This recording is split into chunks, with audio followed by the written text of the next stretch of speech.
over some stretching routines for you. This is what I do. It's more active stretching where you're using your body on certain ways to stretch out muscle fibers. It's really important, especially with some of the high intensity stuff, the squat jumps, box jumps, the sprints, that you're stretching these muscles out because you don't want to pull or tear anything. Ideally, you want to do warm stretching, which means that you're going to go ahead and jog, get your heart going, get the blood flowing, then do your stretching so your muscles don't tighten up.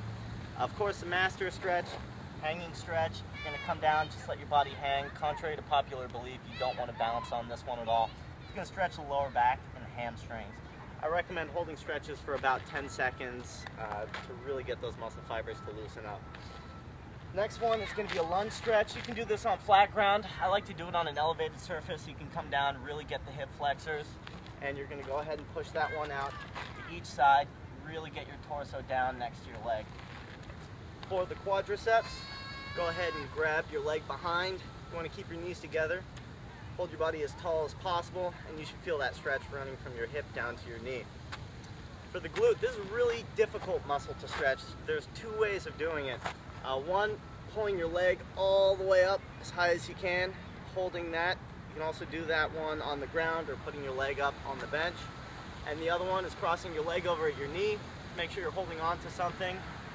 Get down, knee and low. That's a really good stretch for getting that glute. For the inside hip flexors, you can go ahead and go into a side lunge. You can support your weight on your outside knee because we're targeting this muscle on the inside right there. Calf stretch, I like to do them one at a time to really make sure you're getting the full benefit of this. Curl my leg behind.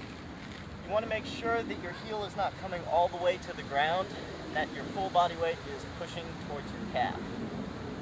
As for your abdominals, to get the rectus abdominis, go ahead and put your fingers, interlace them together, pull your hands all the way up, take a nice deep breath, and that's going to stretch those muscles out. I like to incorporate tricep stretch with the oblique muscles on the sides.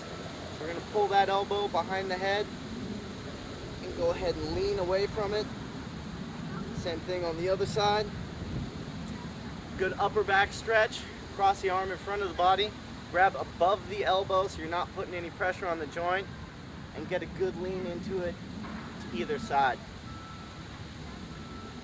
So those are some basic warm-up stretches. I'll go into some other band stretches, passive stretches later.